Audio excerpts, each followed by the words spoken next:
एक बार एक शक्तिशाली राजा घने वन में शिकार खेल रहा था। अचानक आकाश में बादल छा गए और मूसलाधार वर्षा होने लगी। सूर्य अस्त हो गया और धीरे धीरे अंधेरा छाने लगा। अंधेरे में राजा अपने महल का रास्ता भूल गया और सिपाहियों से अलग हो गया। भूख प्यास और थकावट से व्याकुल राजा जंगल के किनारे एक टीले पर बैठ गया। थोड़ी देर बाद उसने वहां 3 बालकों को देखा। तीनों बालक अच्छे मित्र थे। वे गांव की ओर जा रहे थे। सुनो बच्चों, जरा यहाँ आओ, राजा ने उन्हें बुलाया। बालक जब वहां पहुंचे तो राजा ने उनसे पूछा, क्या कहीं से थोड़ा भोजन और जल मिलेगा? मैं बहुत प्यासा हूँ और भूख भी बहुत लगी है। बालकों ने उत्तर दिया, अवश्य, हम घर जाकर अभी कुछ ले आते हैं। वे गांव की ओर भागे और तुरंत जल और भोजन ले आए।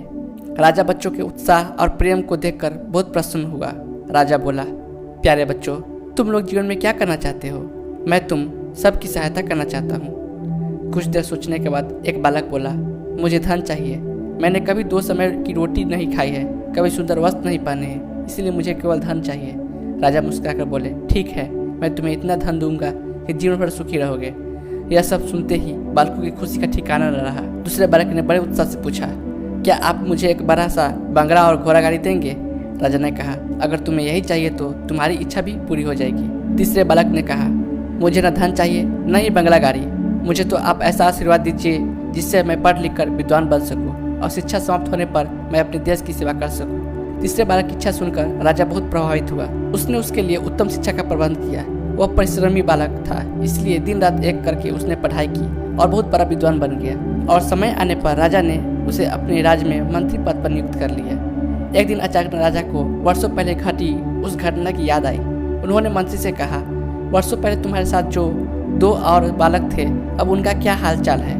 मैं चाहता हूँ कि एक बार फिर एक साथ तुम तीनों से मिलूं। अतः कल अपने उन दोनों मित्रों को भोजन पर आमंत्रित कर लो।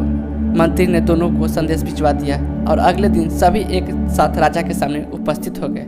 आज तुम तीनों को एक बार फिर साथ देखकर मैं बहुत प्रसन्न हूँ। इनके बारे में मैं तो जानता हूँ, पर तुम अपने बारे में बताओ। राजा ने मंत्री के कंधे पर हाथ रखते हुए कहा। जिस बालक ने धन मांगा था वह दुखी होते हुए बोला, बड़ी गलती की, इतना सारा धन पाकर मैं आलसी बन गया और बहुत सारा धन बेकार की चीजों में खर्च कर दिया। मेरा बहुत सारा धन चोरी भी हो गया और कुछ 1 वर्षों में ही वापस उसी स्थिति पर पहुंच गया जिसमें आपने मुझे देखा था। बंगला गाड़ी मांगने वाले बालक भी अपना रोना रोने लगा। महाराज, मैं बड़े ठाठ से अपने बंगले में रह रहा था, पर वर्षों पहले आई बाढ़ ने मेरा सब कुछ बर्बाद कर दिया और मैं भी अपने पहले जैसे ही स्थिति में पहुंच गया। उनकी बातें सुनने के बाद राजा बोले, इस बात को अच्छी तरह गांठ बांध लो। धन संपदा सदा हमारे पास नहीं रहते, पर ज्ञान जीवन भर मनुष्य के काम आता है और उसे कोई चुरा भी नहीं सकता। शिक्षा ही मानव का विद्वान और बड़ा आदमी बनाती है, इसलिए सबसे बड़ा धन विद्या ही है। ये छोटी सी कहानी आपको कैसा लगा प्लीज़ कमेंट में ज़रूर बताएं और ऐसी कहानी सुनने के लिए मेरे चैनल को जरूर सब्सक्राइब करें। धन्यवाद। जय हिंद।